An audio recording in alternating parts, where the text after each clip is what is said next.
piece. There's so much valuable information, but I guess when I was your age, just know that there's gonna be ups and downs,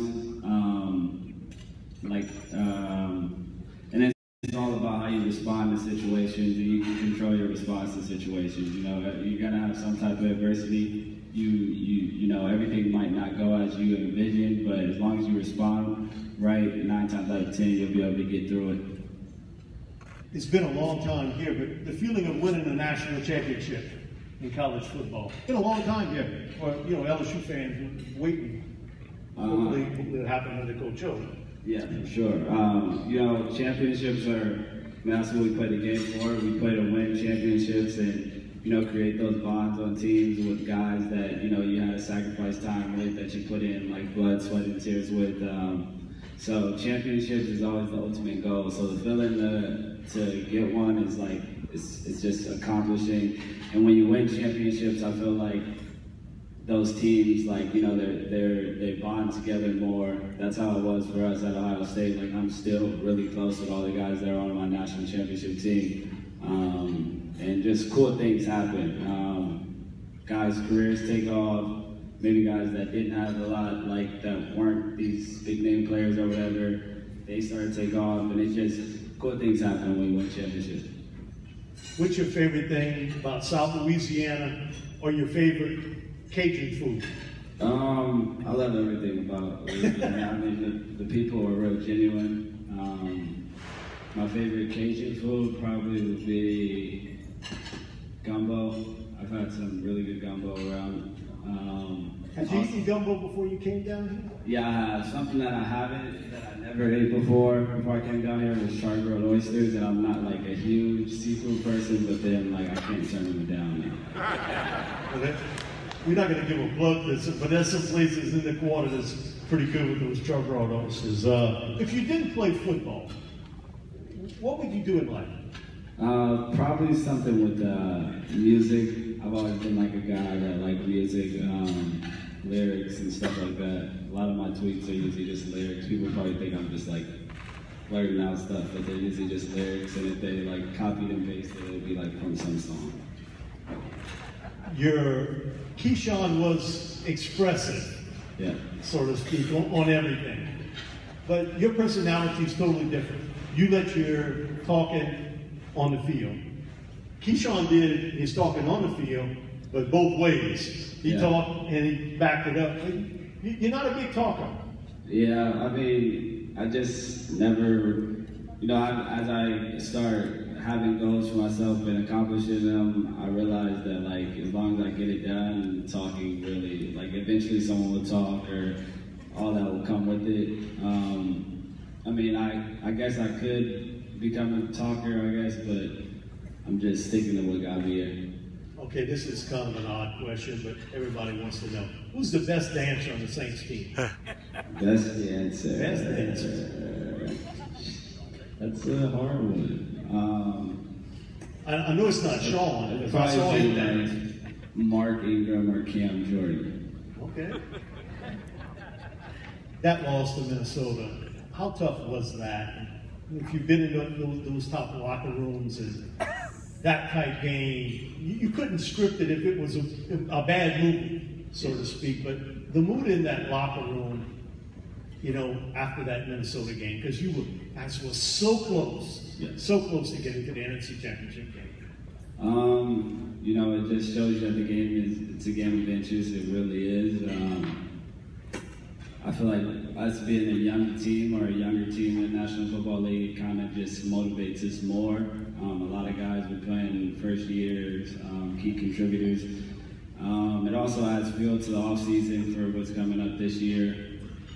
It's a lot of positives that you could take from it, and that's the only thing we could do at that point once we lost. I watched it.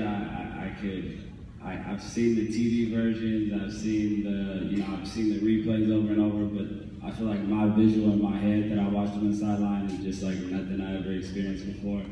And, you know, if that was what it took to beat us, it just makes you that much hungrier to just, you know, come out and dominate and not take things for granted and, you know, maybe focus in more on maybe something we could have did on offense to not be in that situation with 15 seconds left on the clock.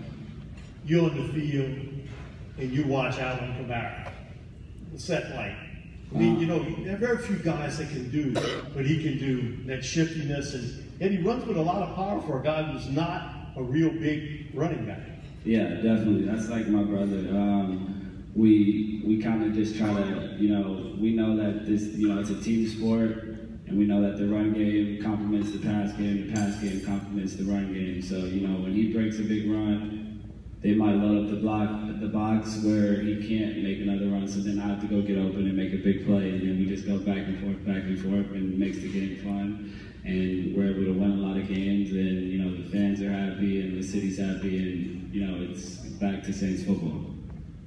When you saw the long run back, the 105-yard touchdown against the Rams, was that a moment of no, and then go?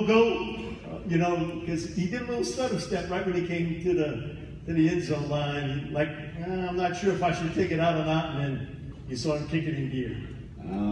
All right, don't be mad at me, but that was against Tampa, not the Rams. Okay. I mean, he's a special player. You kind of don't want to tell that guy no when he has the ball in his hands. He's a talented player, and he's only going to get better.